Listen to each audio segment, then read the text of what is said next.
Hello friends, आज का topic है कोशिका। इसको इंग्लिश में सेल कहते हैं और ये बहुत ही इम्पोर्टेंट टॉपिक है।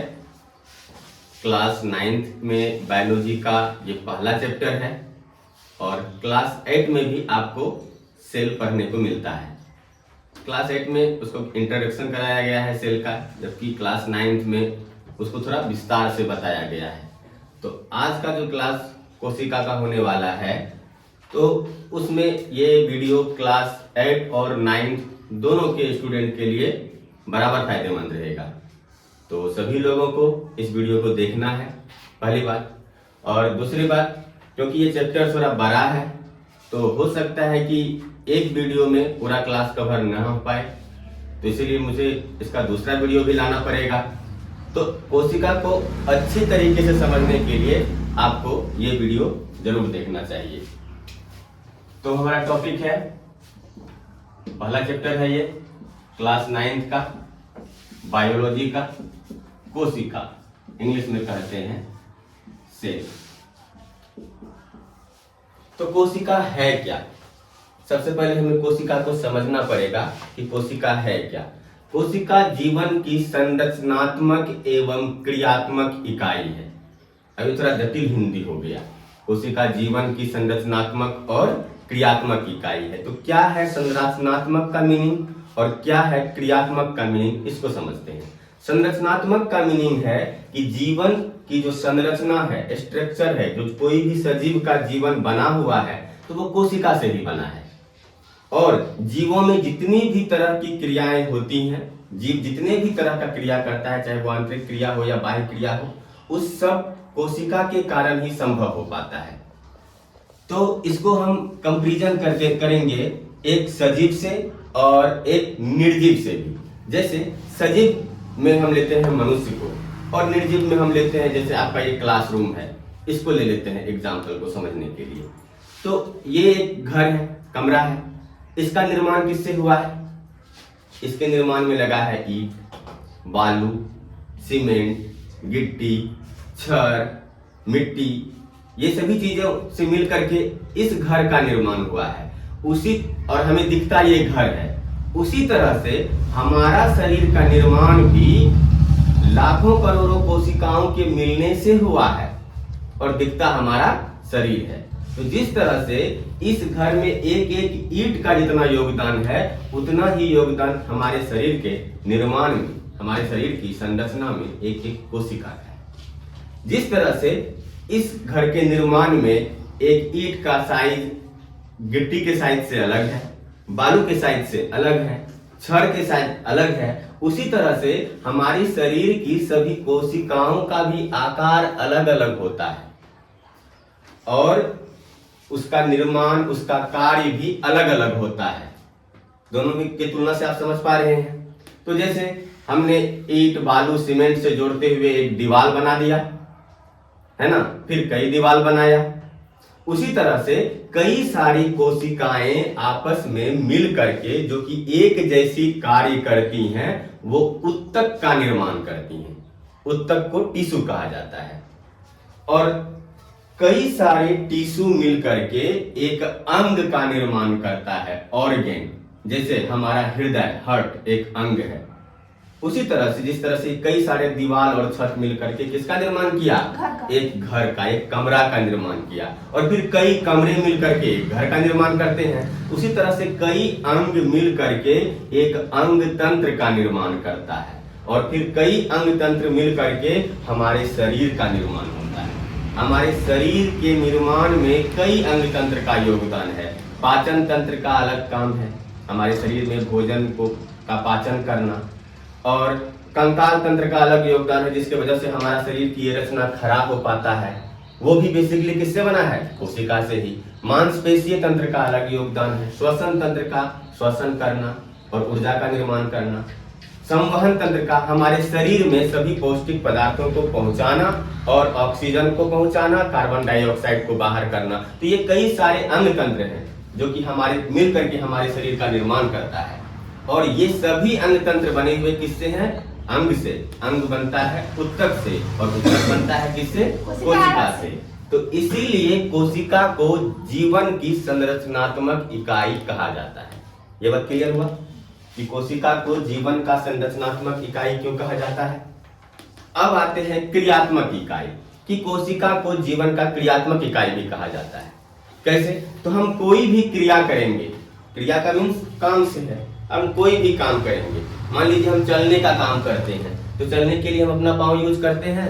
और अभी आपने पढ़ा कि वो हमारे शरीर का हिस्सा है जिसका निर्माण किससे हुआ है? कोशिका से हुआ है ना। हमारे शरीर में ब्लड है, ब्लड एक रक्त, वो उत्तक है और वो भी कई तरह के कोशिका से बना है, लाल रक्त कोशिका, श्वेत रक्त कोशिका, प्लेटलेट्स, और सबका काम क्या है? अलग अलग है। लाल रक्त कोशिका में हीमोग्लोबिन है जो हमारे पूरे शरीर में ऑक्सीजन को पहुंचाता है और कार्बन डाइऑक्साइड को बाहर करता है। और वहीं श्वेत रक्त कोशिका हमारे शरीर की आर्मी की तरह काम करता है। जब भी कोई बीमारी हमारे शरीर में रोगाणु इंटर करता है तो उसको वो खत्म करने का काम करता है। तो क्योंकि हर कोशिका कुछ न कुछ कार्य कर रहा है हमारे शरीर के लिए, इसीलिए हमारे शरीर की वो क्रियात्मक इकाई भी है। तो इस तरह से हम किस कंक्लूजन पे पहुंचे कि कोशिका जीवन की संरचनात्मक और क्रियात्मक इकाई है। तो कोशिका का डेफिनेशन हम इस तरह से क्या लिखेंगे? कोशिका को जीवन की संरचनात्मक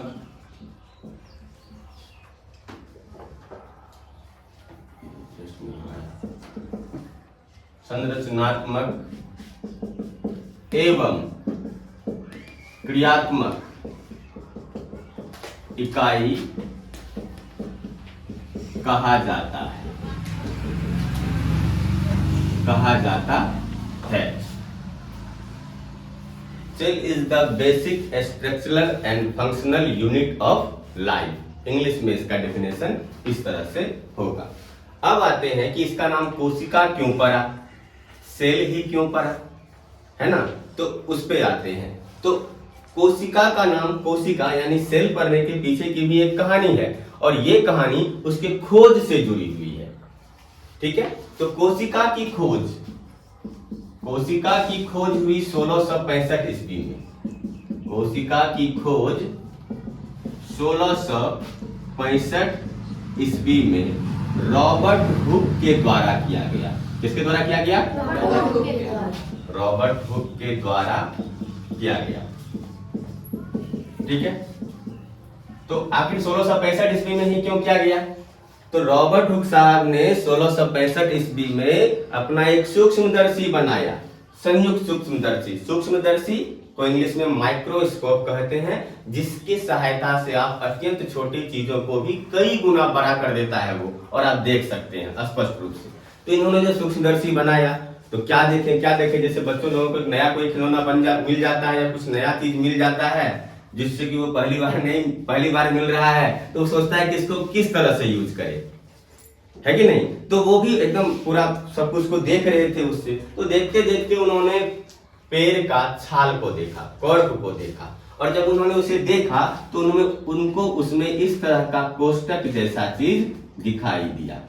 और क्योंकि कोष्टक को इंग्लिश में कहते हैं सेल, कोष्टक को इंग्लिश में क्या कहते हैं? कोठरी को सेल कहते हैं, इसलिए उन्होंने इसका नाम क्या दे दिया कि सेल है। ये क्या है? ये सेल है। तो इसका नाम इस तरीका से क्या पड़ा? सेल पड़ा। जब रॉबर्ट हुक ने अपना सूक्ष्मदर्शी बनाया और उससे पहली बार जब कॉर्क के छाल को देखा तो उसमें कोठरी के जैसे रचना पाया और उसका नाम उन्होंने क्या रखा? सेल रखा, कोशिका रखा। अब है कि कोशिका के आधार पर जीवों को भी बांटा जाता है, एक कोशिकीय जीव में और बहुकोशिकीय जीव में। आपने इससे पहले क्लास 8 में हमसे पढ़ा था कि एक कोशिकीय जीव क्या होते हैं और बहुकोशिकीय जीव क्या होते हैं। तो कोई बता सकता है एक कोशिकीय जीव का उदाहरण बताइए? जिसकी कोशिका एक ही प्रकार की कोशिका से बना होता है उसमें एक कोशिकीय जीव कहते हैं। मेरा क्वेश्चन है कि एक जीव का नाम बताना है जो एक कोशिकीय है। Amoeba, paramecium. अमीबा, पैरामीशियम, बिल्कुल राइट आंसर। अमीबा और पैरामीशियम ये एक कोशिकीय जीव है। सही जवाब बोली है अंजलि, अमीबा एवं पैरामीशियम ये हैं एक कोशिकीय जीव, ये है एक कोशिकीय जीव। और कुछ जीव होते हैं बहुकोशिकीय जीव, जिनके शरीर का निर्माण बहुत सारी कोशिकाओं से मिलकर के बना है। तो एक बहुकोशिकीय जीव का एग्जांपल मनुष्य। मनुष्य क्या है? बिल्कुल सही जवाब सुनो, मनुष्य जो है वो क्या है? बहुकोशिकीय जीव है, क्योंकि हमारे शरीर का निर्माण किससे हुआ है? बहुत सारे कोशिकाओं से हुआ है। ठीक है, तो अब अमीबा, अमीबा के बारे में आपको पहले भी बता चुके हैं। तो अमीबा एक कोशिकीय जीव है, यानी उसके शरीर में कोई विशिष्ट अंग होगा ही नहीं, क्योंकि एक ही कोशिका है। और उसका आकार भी नियमित नहीं होता है, अनियमित आकार होता है, वो अपने आकार को बदलते रहता है। और इस तरीके से उसमें पादाभ, जिसको कूटपाद बोलते हैं, उसका निर्माण होता है और वो उससे अपने भोजन को ग्रहण करता है और फिर खाद्य रसदनी में उसका भोजन का पाचन होता है। और बहुकोशिकीय जीव जो है उनके शरीर का निर्माण बहुत सारी कोशिकाओं से हुआ है, तो अलग अलग कार्य के लिए उसमें अलग अलग अंग पाए जाते हैं। अब कोशिकाओं की संख्या कितनी होगी ये निर्भर करता है जीव के शरीर के आकार पर, है ना। अब एक हाथी में जो कोशिका का संख्या होगा और एक चूहा में जो कोशिका का संख्या होगा उसमें बहुत का अंतर होगा, क्योंकि हाथी का शरीर विशाल होता है और चूहा का शरीर उसकी अपेक्षा बहुत ही छोटा होता है।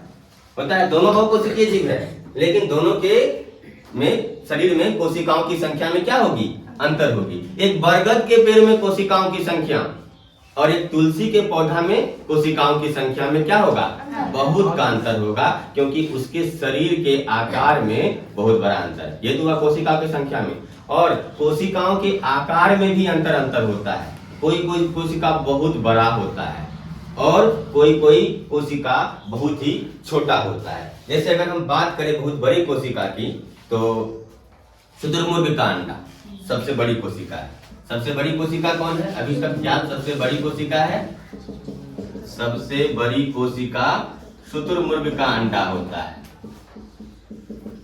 शुतुरमुर्ग का अंडा। और हमारे शरीर में अगर पूछा जाए कि मनुष्य की शरीर में सबसे बड़ी कोशिका, सबसे लंबी कोशिका कौन सी है? बिल्कुल सही जवाब ध्रुव। मनुष्य के शरीर की सबसे लंबी कोशिका है, मनुष्य के शरीर की सबसे लंबी कोशिका है तंत्रिका तंत्र। तंत्रिका तंत्र, इसको न्यूरॉन कहा जाता है और ये हमारे शरीर में सूचनाओं को आदान प्रदान करता है मस्तिष्क तक।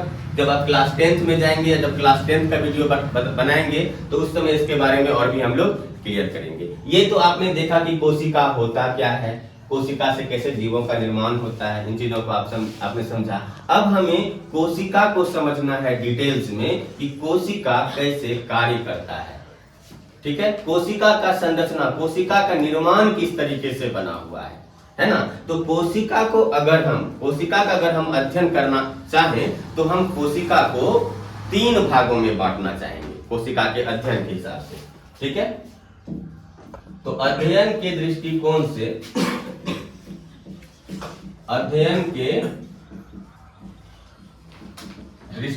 से कोशिका को 3 भागों में बांटा जा सकता है। तो सबसे पहले होगा कोशिका झिल्ली। ठीक है, कोशिका झिल्ली जो है आपको एक और नाम से देखने को मिलेगा, इसको प्लाज्मा झिल्ली भी कहते हैं। क्लास में कौन मोबाइल लेके आए हैं जी?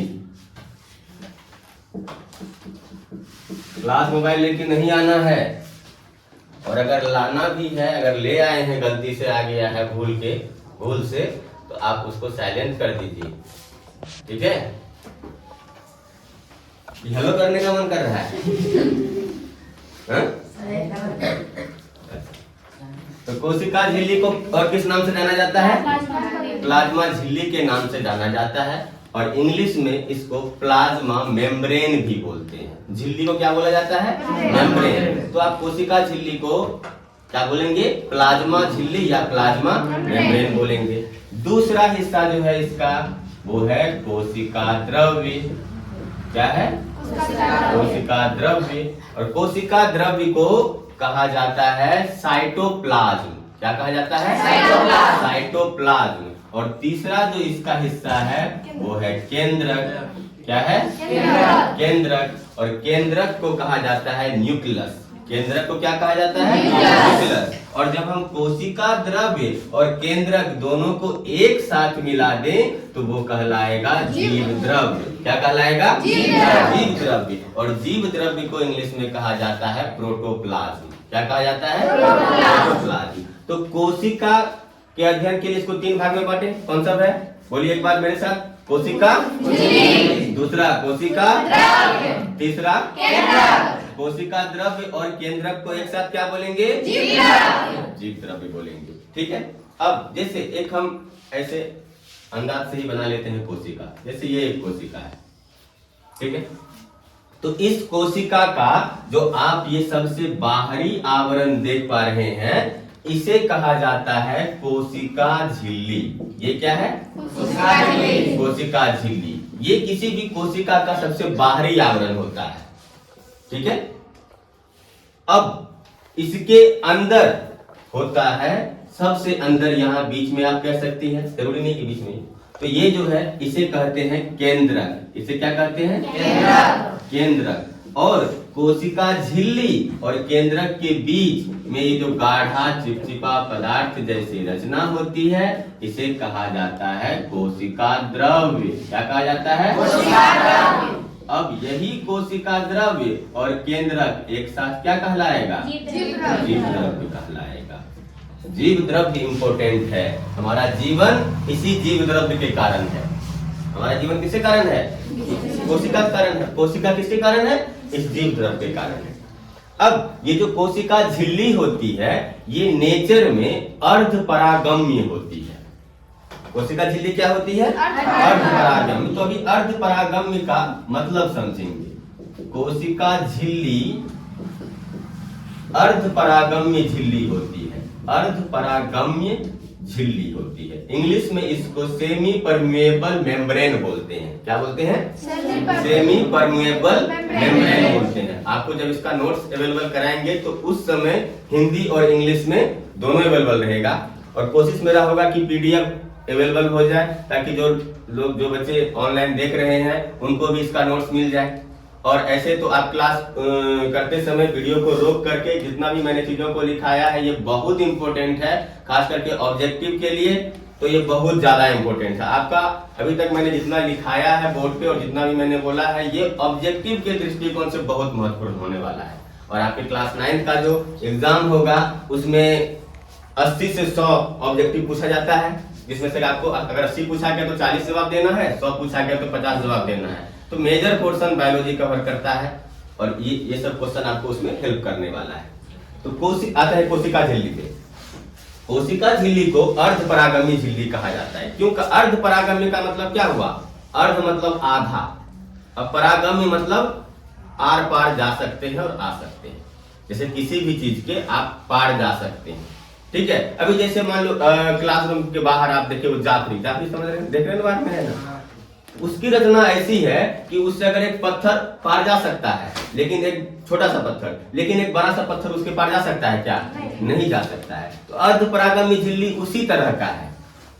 अर्धपरागम्य झिल्ली क्या है? उसी तरह का। घर में जैसे चालनी है उससे हम लोग आटा को चालते हैं तो आटा नीचे गिर जाता है लेकिन चोकर ऊपर रह जाता है। यानी कुछ चीज जो मेरे लिए महत्वपूर्ण का है वो उससे बाहर तो चला जाता है लेकिन जो मेरे लिए गैर जरूरी है वो अलग हो जाता है। तो उसी तरह से अर्धपरागम्य झिल्ली है। इसको इंग्लिश में सेमी परमिएबल मेम्ब्रेन के साथ साथ सेलेक्टिवली परमिएबल मेम्ब्रेन भी कहा जाता है, जिसको कि हिंदी में बोलेंगे चयनात्मक परागम्य झिल्ली। ये चीजों को चयन करके अपने अंदर आने देता है। ये सेलेक्टिव चीजों को, जिसका कि कोशिका द्रव्य को आवश्यकता है, जैसे इसको ऑक्सीजन चाहिए तो ऑक्सीजन को आने देगा और कार्बन डाइऑक्साइड को जाने देगा। जल का जरूरत है तो उसको आने देगा। तो जिन चीजों का जरूरत है उसको अपने अंदर जाने देगा, जिसका जरूरत अब अंदर में ज्यादा हो गया उसको बाहर कर देगा। सभी चीजों को नहीं तो क्या होगा, पूरा जो जीव द्रव्य है ना बह के इसके पार चला आएगा। और इस तरह से कोशिका डेथ हो जाएगा कोशिका का, तो जो कि बहुत खराब है, ऐसा नहीं होना चाहिए। तो कोशिका झिल्ली क्या होती है? कोशिका झिल्ली का काम को कहा जाता है अर्ध परागम्य झिल्ली, और ये हमारे कोशिका को एक आकार प्रदान करता है, हमारे कोशिका को एक दृढ़ता प्रदान करता है। अर्ध परागम्य झिल्ली का काम ये है, समझ गए? अब कोशिका झिल्ली के साथ साथ एक और चीज आपने पढ़ा होगा या सुना होगा कि कोशिका भित्ति भी होता है। कोशिका भित्ति, इसको सेल वॉल कहा जाता है इंग्लिश में, सेल वॉल। तो मैंने इसमें क्यों नहीं लिखा कोशिका भित्ति? कोशिका भित्ति मैंने इसमें इसलिए नहीं लिखा क्योंकि कोशिका भित्ति सभी कोशिकाओं में नहीं पाया जाता है। कोशिका भित्ति केवल पादप कोशिकाओं में ही पाया जाता है। पादप में प्लांट, पेड़ पौधे, पेड़ पौधों का जो कोशिका होगा, कोशिका भित्ति केवल उसी में पाया जाएगा, जंतु कोशिका में नहीं पाया जाएगा। अब आप लोग के मन में ये सवाल उठ रहा होगा कि अगर पादप कोशिका में कोशिका भित्ति पाया जाता है तो क्या पादप कोशिका में कोशिका झिल्ली नहीं पाया जाता होगा? क्या लगता है आप लोगों को? पाया जाता है ना? सभी को लगता है पाया जाता है? तो बिल्कुल सही, आप लोगों को बिल्कुल सही लगा कि कोशिका सभी पादप कोशिकाओं में कोशिका झिल्ली के साथ साथ कोशिका भित्ति भी पाया जाता है। ठीक है, ये जो कोशिका भित्ति होता है ये परागम्य झिल्ली होता है। क्या होता है? परागम्य झिल्ली। ये किसी को रोकता टोकता नहीं है, जिसको जाना है अंदर जाओ, जिसको बाहर जाना है जाओ, कोई मतलब नहीं है। वहां कोशिका झिल्ली को पता है कि किसको अंदर जाना है और किसको बाहर रोकना है। समझ में आ रहा है? हाँ, कोशिका भित्ति को कोई रोक नहीं, सबका एंट्री है। ये गेट है बड़ा सा, ठीक है, घेरा हुआ नहीं है, सभी जाओ घूम करके वापस आ जाओ। तो कोशिका भित्ति है। अब उसके बाद है क्या? कोशिका द्रव्य। कोशिका द्रव्य बहुत इंपॉर्टेंट है। ये गाढ़ा चिपचिपा पदार्थ जैसी हमारी कोशिका के अंदर पाया जाता है और इसमें बहुत सारे कोशिकांग होते हैं। कोशिका द्रव्य के अंदर क्या पाया जाता है? कोशिकांग, जिसको सेल ऑर्गेनेल इंग्लिश में कहते हैं। अब जैसे इसका मैं नाम बताना चाहूंगा क्योंकि अभी तो बोर्ड भर चुका है और इसमें मैं कुछ मिटा भी नहीं सकता हूं, तो मैं एक बार नाम बता देता हूं कि कोशिका द्रव्य के अंदर कौन कौन सा कोशिकांग पाया जाता है, और उसके बाद जब नेक्स्ट वीडियो बनेगा तो इस क्लास को आगे करेंगे वहीं से। तो इसके अंदर पाया जाता है ER। क्या पाया जाता है? ER। ER को का फुल फॉर्म है इंडोप्लाज्मिक रेटिकुलम। क्या है? Endoplasmic reticulum. हिंदी में कहा जाता है क्या उसको? इंडोप्लाज्मिक रेटिकुलम को अंतःप्रद्रव्य जालिका। क्या कहा जाता है? जालिका। अब जो ER है इंडोप्लाज्मिक रेटिकुलम, ये दो तरह के होते हैं, एक SER और एक RER। SER को बोलते हैं स्मूथ इंडोप्लाज्मिक रेटिकुलम और RER को बोलते हैं rough endoplasmic reticulum. Smooth endoplasmic reticulum मतलब हुआ चिकनी अंतःप्रद्रव्य जालिका, और RER का मतलब हुआ खुरदरी अंतःप्रद्रव्य जालिका। ये हुआ दूसरा, ये तो एक हुआ। अब ER का क्या काम है, जब वो अगला वीडियो बनेगा तो उसमें जरूर मैं आप लोगों को बताऊंगा। दूसरा इसमें जो पाया जाता है वो बहुत महत्वपूर्ण है, वो है माइटोकॉन्ड्रिया। क्या है? माइटोकॉन्ड्रिया। इसे कोशिका के शरीर, कोशिका का ऊर्जा घर कहा जाता है। क्या कहा जाता है? ऊर्जा घर, क्योंकि हमारे शरीर के लिए ऊर्जा निर्माण का काम यही करता है। ये केवल कोशिका का ही ऊर्जा घर नहीं, हमारा भी ऊर्जा घर है। अगर माइटोकॉन्ड्रिया नहीं हो तो हम कितनों भी खा ले, कितने भी सांस क्यों नहीं खींच ले, हमारे शरीर को ऊर्जा मिलेगा ही नहीं। ठीक है। फिर एक और महत्वपूर्ण है ग्लॉजी बॉडी, ग्लॉजी उपकरण, लाइसोसोम, प्लेस्टिड। तो ये सभी चीजें जो हैं ये कोशिका के अंगक हैं, जिसके बारे में हम अगले क्लास में पढ़ेंगे। तो क्या लगता है आप लोगों को अभी तक जो मैंने बताया वो समझ में आया? आई होप जो लोग ऑनलाइन देखेंगे इस वीडियो को उनको भी बहुत अच्छे से समझ में आ गया होगा। फिर भी अगर आपको कोई भी डाउट रहता है अभी तक जो मैंने पढ़ाया है उसमें, तो आप मुझे कमेंट करके पूछ सकते हैं। और इसका बहुत जल्द मैं पार्ट 2 वीडियो लाऊंगा, जिसमें कि मेरा कोशिश रहेगा, हालांकि चैप्टर तो बहुत बड़ा है, मेरा कोशिश ये रहेगा कि उसमें मैं इस चैप्टर को पूरी अच्छी तरीके से कवर कर लूं, आपको समझा दूं और इससे रिलेटेड नोट्स मैं ऑनलाइन प्लेटफॉर्म पर भी इसको उपलब्ध करा दूंगा PDF के रूप में, जैसे हो सकता है। अभी तो मैं नया हूँ, मुझे ज़्यादा नॉलेज नहीं है, टेक्निकली थोड़ा वीक हूँ। मेरा कोशिश रहेगा कि सभी लोगों का जल्दी से कवर हो जाए। थैंक यू, धन्यवाद।